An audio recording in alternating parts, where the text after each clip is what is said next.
Good morning. Good morning. Happy hump day on this February 26th. Welcome to Breakfast with Bridgett. I'm Bridgett Ellison. You're watching on News 6 Plus, clickorlando.com and the WKMG YouTube channel. And we have a live interview with an expert this morning about kids' online safety and some of the latest trends. Bark Technologies has put out the latest report on some startling concerns and things to watch out for. So there's always something that you need to stay ahead of. So we'll get to that with an expert coming up a little later. But we want to get you ready to head out the door on this hump day. We started out with a little bit of fog. And Chief Meteorologist Candace Campos is in the Pinpoint Weather Center. And Candace, it wasn't too thick, but we did see some out there. So how's it looking now?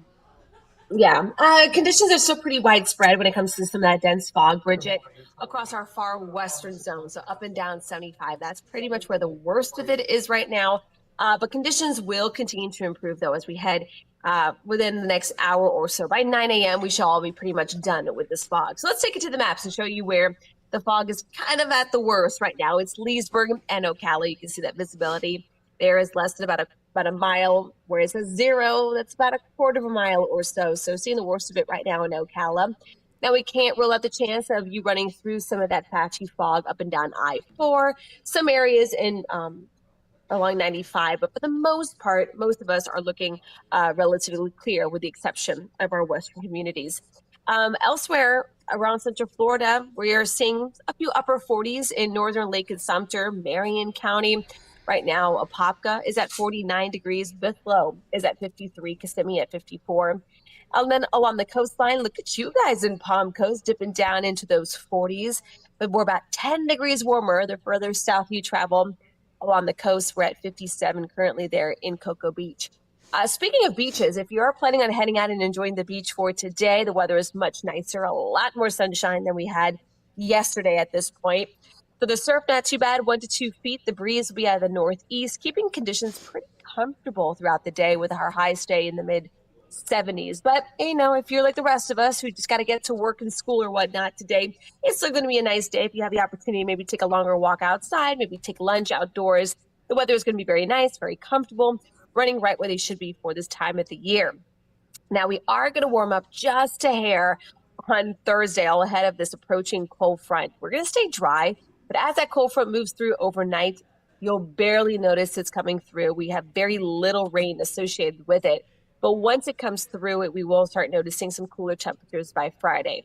Is it a big drastic drop that we're pulling out all the sweaters and, you know, the fire pits? I don't see that happening, but we're going to be in those mid to low 70s on Friday, just kind of reinforcing the comfortable air in place.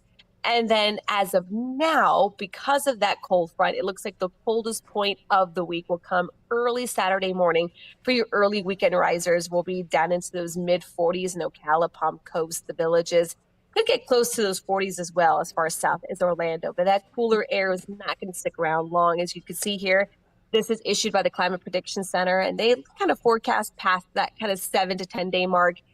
This takes us all the way through the first week of March. And as you can see here, we're certainly going to be trending much warmer than average. So our average for this time of the year right now is about 77 degrees. Looks like we'll be running above that throughout most of next week as we officially ring in March, the third month of the year already. It's crazy because there's some points where it slows down and then all of a sudden you blink and it speeds up and then it slows down again. The beginning of the year is always a wonky one. Yeah. And so 3 weeks left of winter, but... Technically, yes. And then I believe daylight savings officially begins, I think it was on the 10th, right? Is it the 10th of March? So. Hold on. 9th, Sunday, March 9th. That's coming up fast, yeah. Yeah, that's going to be coming up fast. But at least we'll get a little more sunshine later on in the day for those who may be trying to enjoy a little bit more of that sunshine, the warmer weather. For sure. All right. Thanks, Candace. You're welcome. All right. We want to check in with meteorologist Michelle Morgan. She is filling in for Trooper Steve this morning, watching those roads for us. And hi, Michelle. How's it going? Hey, Bridget. It's going good. How are you? Good. Yeah, the fog is definitely slowing people down on the roads. Thankfully, I'm not looking at any major crashes at the moment. So if you're getting ready, about to head out the door, traffic is looking regular for this time of the day at 7:30 in the morning. So pretty busy in and out of the city. Now, as we take a look at a few crashes I am tracking here, this one involving a truck. As you're heading towards 524 westbound near East Industry Road, you can see some red on your screen there as I zoom things in there. So if you are headed out that way, you can see it right there. I expect some slowdowns. Looking at another crash as you are heading, this is near University Park, and it's not really causing any major issues here. This is on 534 as you're going northbound. So just watch out for that there. And then overall, in and out of the city is still looking pretty good. I mean, overall in the green. So the Florida Turnpike, the 408, Highway 27, Highway 50, 192, all looking good. Just seeing your regular congestion here along I-4 eastbound near 27. So that's right near the Champions Gate area. So if that's part of your commute, definitely allow extra time. Last checked, I saw bumper to bumper traffic and also areas of fog. Now, as we take a look at a few drive times, now we're beginning to see some red here on your screen as you're heading I-4 eastbound. This is Osceola Parkway, so the Kissimmee area to State Road 50, and that's downtown. It'll take you about 15 minutes. You can see that arrow pointing to the red section. And then 528 westbound, still looking pretty smooth, 436 to I-4. It'll take you about 11 minutes. So really not bad this morning in terms of the traffic flow across Central Florida. So you shouldn't really have any issues. Of course, the buses are out and about this morning. So just make sure you're being careful and taking it slow and paying attention because of the fog. Because again, the fog is pretty bad in a few spots. All righty. Well, thank you, Michelle. Are you back with us tomorrow or? Tomorrow morning, no, I am not. Okay. So, all right. Well, it was good to have you this morning. We appreciate it. Thank you. Thank you. See you again soon. Bye. All right, we want to get to a few headlines this morning. Today actually is a somber time because today marks 1 year since 13-year-old Madeline Soto was reported missing and then tragically found dead days later. And her mother's boyfriend is awaiting trial on murder charges now. And News 6's Angie Casada is in Kissimmee with some new legal insight on the case. It was February 26th of 2024 when Madeline Soto was first reported missing after her mother went to pick her up at Hunters Creek Middle School, only to find out she wasn't there. Her mother's boyfriend, Stephen Stearns, initially told investigators he dropped Madeline off nearby, but investigators believe he murdered the girl that morning and dumped her body in a rural area in Osceola County. Now, a year later, Stearns' legal team is fighting to keep key pretrial hearings closed to the public. This is not uncommon. You know, you have seen motions like this before in the Casey Anthony case, in other local cases as well, where there has just been a large amount of media coverage. These are the sort of motions that defense counsel are going to file. Stearns' attorneys have also filed motions to suppress evidence, including data from his cell phone. Data prosecutors say contains explicit material involving Madeline. They're also challenging the death penalty in this case. A large amount of motions filed by defense counsel, and I know defense counsel in this case, several of them. They're very talented, very experienced, very smart attorneys. They are going to be thorough in terms of ensuring that they are getting pretrial rulings, whether it's in Mr. Stearns' favor or not. Despite these legal battles, the case against Stearns appears strong, with digital evidence, surveillance video, and witness testimony, all pointing to his role in Madeline's tragic death. And there's been extensive coverage on this case. News 6 investigator Mike DeForest took a deep dive in the files, documents, and evidence that's been released so far. And he has police interviews as well. You can watch a full Justice for Maddie that is on the WKMG YouTube channel, and you can see his whole series there and all of the work he's been doing to follow along with the updates on this case.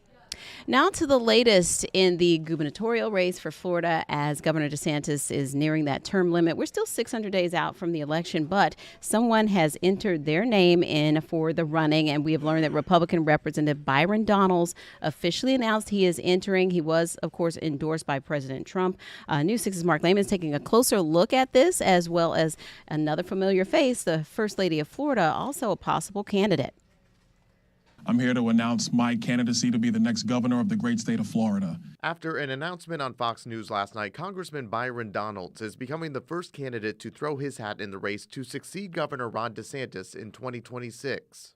I was able to serve 4 years in the state legislature, 4 years in Congress, and I think now is the time to now take the mantle and lead our state into the future. The bid comes less than a week after President Trump endorsed Donalds with a message on Truth Social saying he'd be a powerful governor for Florida. That could be at odds with DeSantis, who can't run again because of term limits. In recent days, he's suggested his wife Casey could run for governor and that Donalds hasn't been part of the state's conservative victories. And she's somebody that has, I think, the intestinal fortitude and the dedication to conservative principles that anything we've accomplished, she'd be able to take to the next level. Donalds addressing the possible showdown between him and Florida's First Lady, saying he's focusing on his plan for the state's future. Honestly, right now, it's very early. I'm the only person in this race right now, so we'll see what happens. Now to a story we're following up on. Several local law enforcement agencies say they got results with a big crackdown on so-called street takeovers. This is illegal, but FHP, Orlando Police, and the Orange County Sheriff's Office say that an operation over the weekend along Orange Blossom Trail ended up in more than 500 tickets. They had to seize or impound 4 vehicles, and many people were arrested. So Mike Valenti has more on what's happening with this latest crackdown. While News 6 has yet to obtain requested video of this street takeover event in question, the footage in our archives from other incidents dates back years. What makes them so dangerous is the high speed and the reckless behavior of the drivers. When you're, doing donuts in an intersection and your car is sliding all over the place, you're losing control, eventually someone's going to get hit and killed. We caught up with Sheriff John Mina at a community barbecue Tuesday. It's an issue he's grown accustomed to discussing. Last year, he championed a bill that was eventually signed into law, stiffening penalties for street racing, including making the second offense a felony.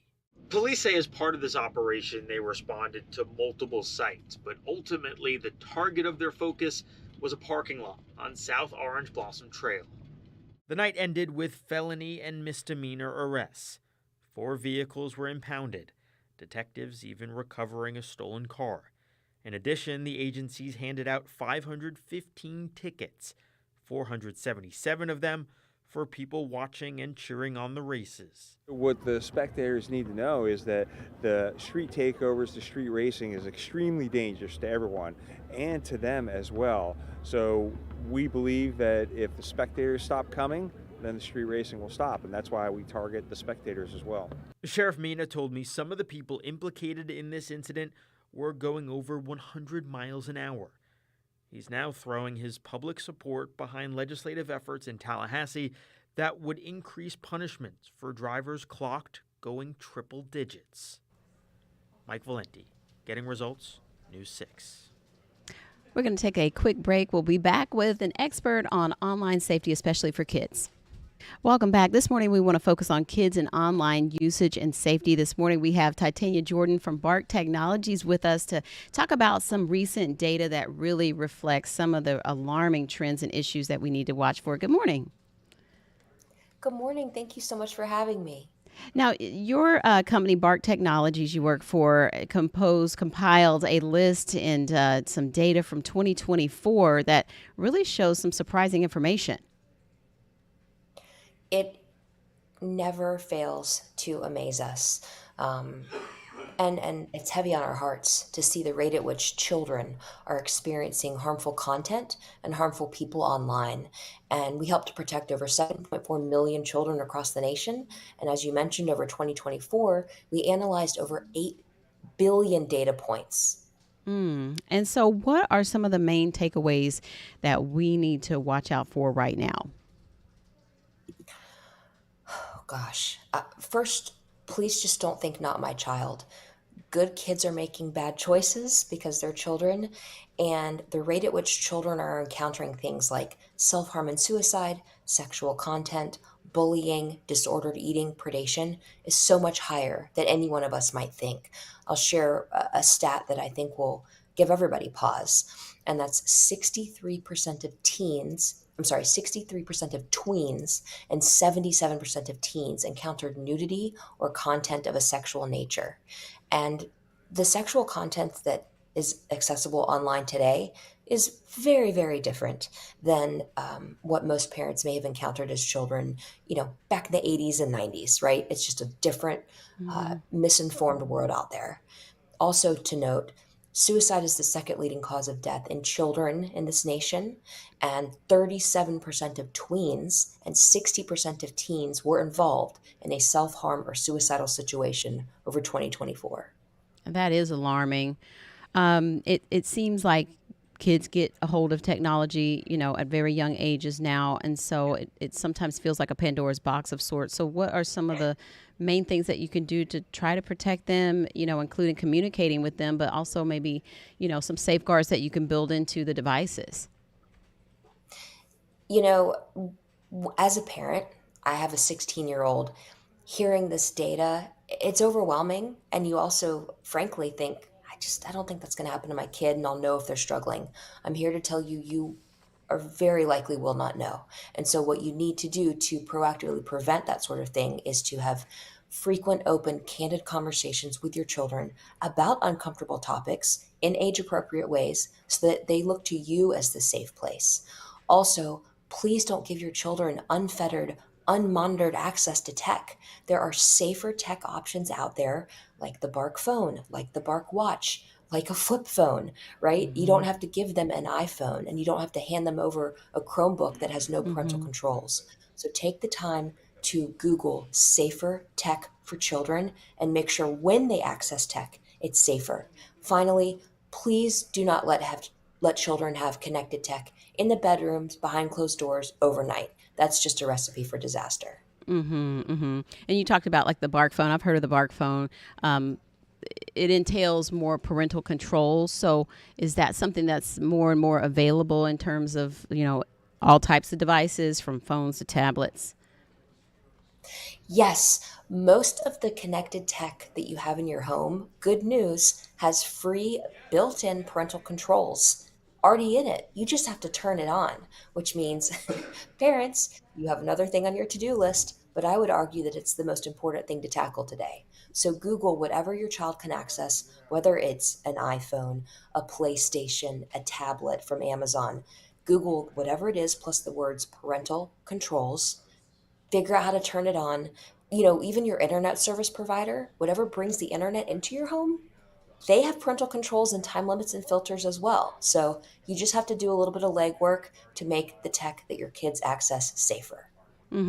We've had several news stories recently about some troubling trends with games like Roblox and even problems with YouTube, even YouTube Kids. What are some of the recommendations you say for, trying to use games and different search engines like that?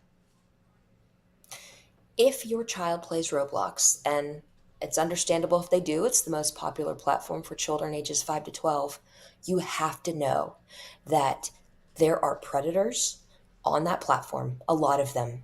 There are bad things happening on that platform. But the good news is that Roblox has built-in parental controls that you can turn on. For example, turning off the ability to chat with strangers and making sure there are filters that are filtering out more problematic content. Also keep in mind that the Bark phone can monitor Roblox. So if your kid's playing on the Bark phone and somebody does somehow figure out how to message them, you'll get an alert saying, hey, potential predator, here's what you need to know. It's not about punishing the kid or removing every form of access from them, but you've got to be in the know. Also, your kid doesn't have to play Roblox to be okay. I know that they want it. I know everybody is begging for it. But as my friend Chris McKenna of Protect Young Eyes says, delay is the way. Your children will be happier and healthier, both physically and mentally, if you do not give them all of the things all at once. I mean, is there a time frame or recommended time frame on when that they can, use screens or use phones, or has that really been determined? The American Academy of Pediatrics recommends, depending on the age level of the child, right? For older children, no more than 2 hours a day. And it's less about the time spent online and more about the quality of what they are consuming. And ideally, they're less passively consuming content and more using the tech to create or to authentically connect with people they actually know in real life. So less is more, and no tech in the bedrooms overnight. When it comes to social media, I know the platforms say that you should be 13 before you use them. Well, according to Jonathan Haidt of the very popular book, The Anxious Generation, it's more like 16. Wait until 16 because their minds and their hearts aren't ready. The 36 months between age 13 and 16 are critical. You can delay and they will be okay. When it Mm-hmm. comes to a smartphone, it depends on what kind of smartphone. Mm-hmm. If you give your child an iPhone and do not set parental controls when they're in third grade, that is a recipe for disaster. Please hear me clearly. If you give them a safer smartphone just so they can connect with mom, dad, babysitter, 911, they're going to be okay. When we talk about a lot of these mental health issues that are being developed because of this exposure, a lot of times this is not predator related. These are people that they know. This is, situations that Yes. are creating bullying situations, insecurities, and, feeding in a lot of negative energy. How do you safeguard kids from those types of environments? I am so glad you brought this up because, yes, children's peers and even their friends are misinformed about the amount of pain and harm that they can cause their friends from a simple, flippant text message.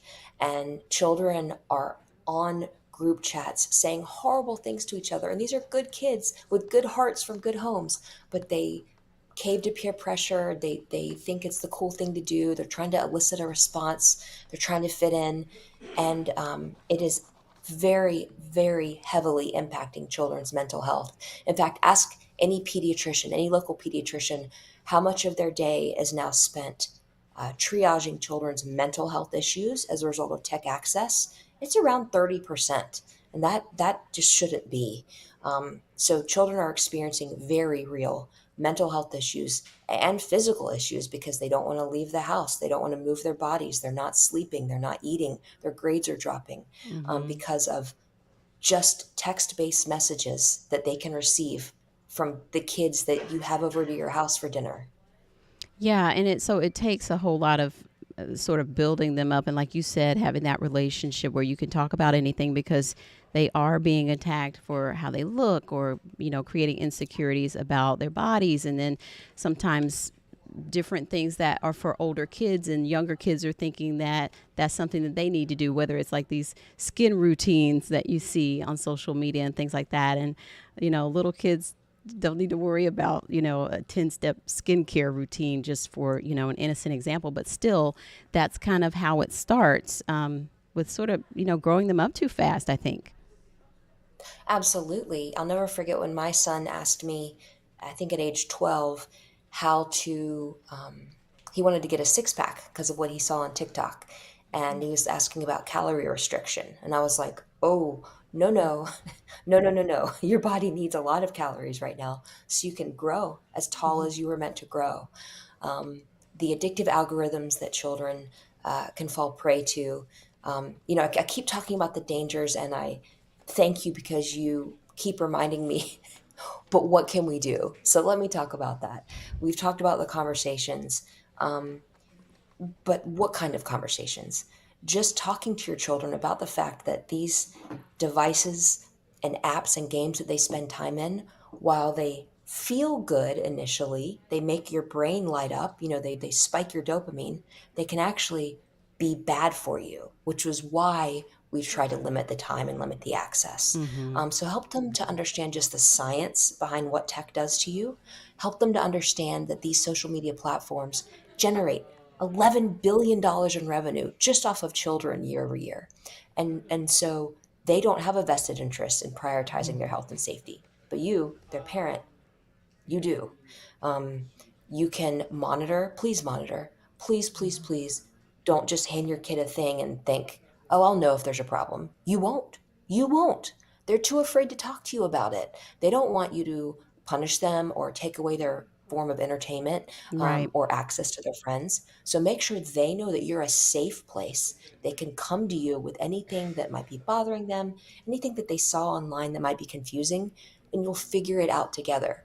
Because children are turning to Dr. Google and Dr. TikTok Mm-hmm. to give them information, and they need to be coming to parents. That's right. Well, Ms. Jordan, thank you so much. And we're going to attach a link to the report from Bark Technology so people can take a closer look. But thank you for your time this morning.